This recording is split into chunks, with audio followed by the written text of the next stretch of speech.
Hello, I'm Peter Cullen. I play the part of Optimus Prime, a role that I did play back in 1984 and 85 until 1986 in the movie. This is really exciting to be resurrected and to be in the Transformers video game, and I'm proud to be a part of it. I'd never really done a mechanical character before. I certainly didn't understand the concept, so I was totally confused. I just gave it my best shot, just said, this is what I think a leader should be, you know, and I got it. But when I do Optimus Prime, I employ, you know, facial resonance and chest resonance and down here, boom, you know, I try to vibrate these areas in my body, and which gives them that, and then I use a little more breath control and stuff. But there's an interesting quote, that is, peace is the right of all sentient beings. That was one. Hold on to your dreams. The world is built on dreams. And I'm wondering if that perhaps wasn't one of the reasons that it was so successful, you know, that kids had something to think out outside of the box that wasn't everything they'd seen before. So, get hooked on it, get good at it, and roll on. Autobots, transform, and roll out! I'm Tim Miller. I'm the creative director here at Blur. We get calls all the time to do the pre-rendered high-res intros to games, and it forms a couple of different purposes. It gets the player excited about playing the game, and it also, you know, shows you some story elements that you might be involved in the game. We've got a long relationship with Activision, and we've done a lot of stuff with them. They're always great to work with. So when they said Transformers, I said, okay, we're in. Don't worry about the budget or whatever the story. We're in. Giant robots? Okay, we got it. I'm Dave Wilson. I'm a CG supervisor over at Blur Studios. We would get models from ILM. Some of those characters, I mean, have like upwards of like 300 to 500 moving parts. That was the sort of challenges in this one. When working on Transformers, you know, different areas require different specialist people. The shot that I was most involved with was the shot where the Brawl character turns from the tank form to his robotic form. What I did was I just brought the very high resolution robot model and the tank model, started moving them around, and very kind of stop motion style, started splitting up, figuring out what part would go where. Scene assembly is basically everything except animation, pretty much, putting shots together. So we kind of start out modeling environments, setting up the lighting, texturing, and even working on the characters a little bit, and then doing the rendering, the compositing, and just putting the final shot together. The supervising animation is also doing layout supervision, which is the beginning stages of the project, where you're actually laying out shots, rough animation, supervising artists and animating as well. Here's a rough of Cybertron, so we'll start doing a rough camera, rough movement, and then we'll start taking the shots into the edit, so we can start to get a feel for our pacing of not only the edit, but also the timing on the character's movement. This total thing was somewhere around 900 man days. So if you figure one guy did this, it would take one guy about 4.5 years, I guess, to do something like this. Activision brought us over to have a look at the game early on in the process. I think it looks great. We actually worked in some of the stuff that we saw in the game into our piece. When we were talking to Daniel Suarez over at Activision, one of the things they were really excited about is that the Transformers themselves in the game can like pick up anything and like smash the other guy. You know, the transformations themselves all look really cool. The stuff they do in the game looks great. My name's Shia LaBeouf. I played Sam Witwicky in Transformers the movie, and doing the same in the game. The game's cool, man. The game's crazy. You're not just robbing cars to drive cars. Your car is a fighting machine traveling at 80 miles per hour on the road. It's just fun to be in control of something like that. Especially for Transformers fans, it's a given. The game is insane. But for fans of video gaming, period, it's just fun to destroy entire cities, you know? And it's just mayhem and destruction and carnage. It's fun, you know? And then you're fighting other robots who are just as big as you, and it's a fun game. Autobots, transform, and roll out!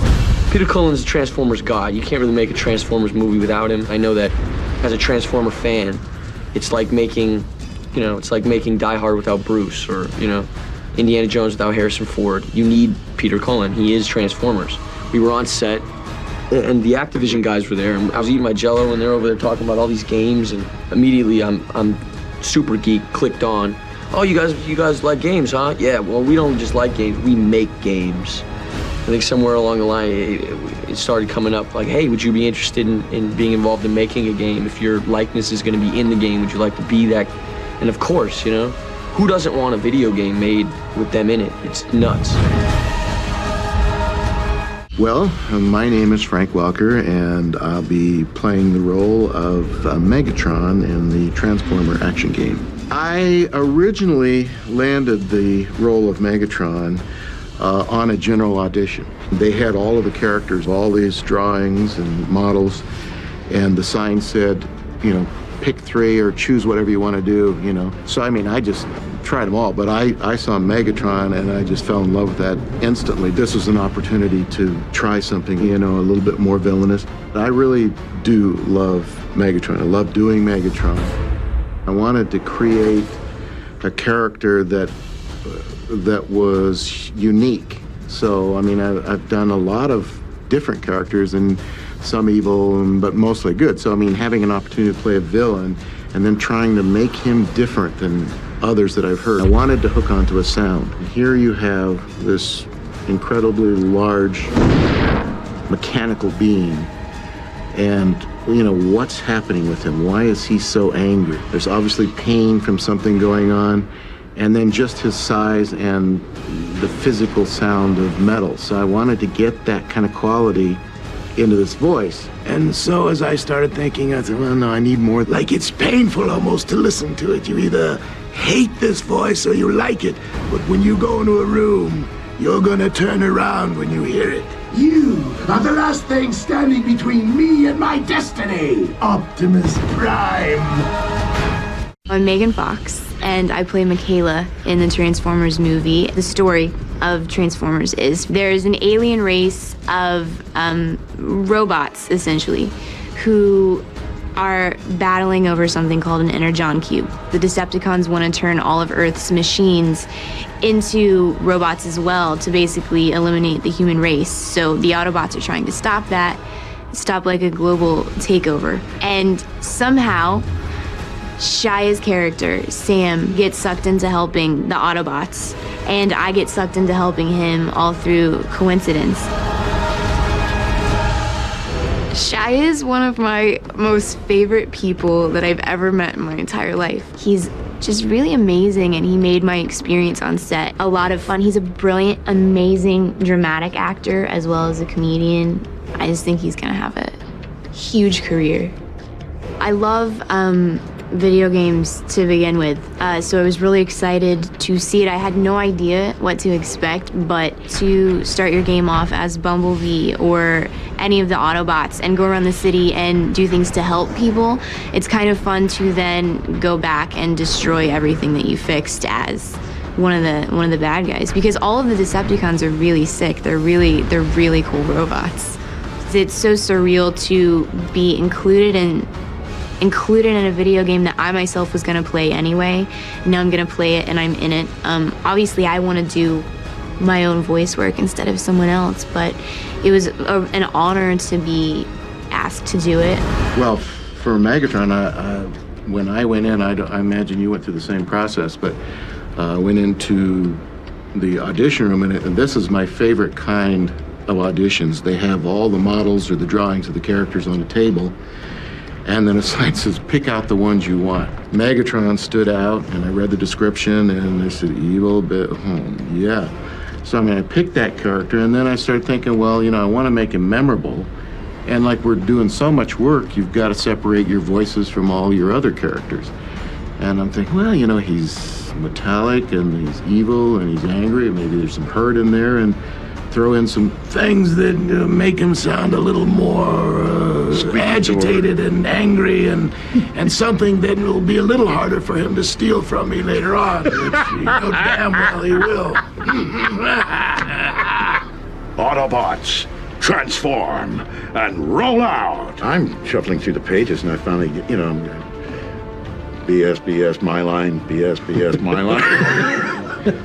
All actors.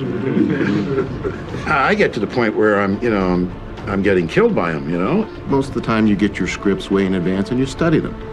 Here's two guys sitting at the bench with a donut and a cup of coffee going, "You kidding, I kill you?"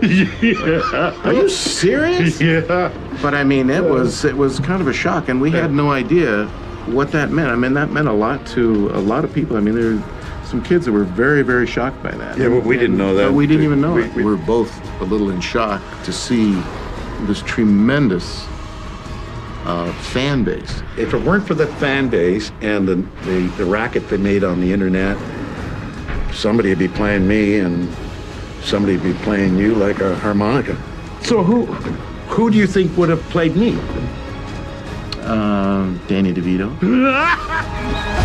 My name's Callum Godfrey. I'm the producer from Activision UK working on Transformers the movie with Traveller's Tales. When I first got the call telling me I'd be working on Transformers the game, I was absolutely gobsmacked, for lack of a better term. All the thoughts of what could be for Transformers were just racing through my head, because obviously the Transformers IP lends itself incredibly well to a video game. When we set out to develop Transformers, we set 3 key goals for ourselves. One was scale. These characters are 30 feet tall. They're huge. The second one was destruction. So when you're walking around a city, being that big, you're like a big bull in a china shop. You run down the street, you're gonna make impacts on the ground. If you bump into a building, that building's gonna get destroyed.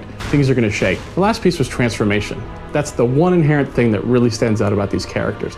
The animators have done a fantastic job where the animations look so fluid. I sit there playing the game and I just want to just keep transforming the character just because it looks so good. The physics in the game is also quite advanced.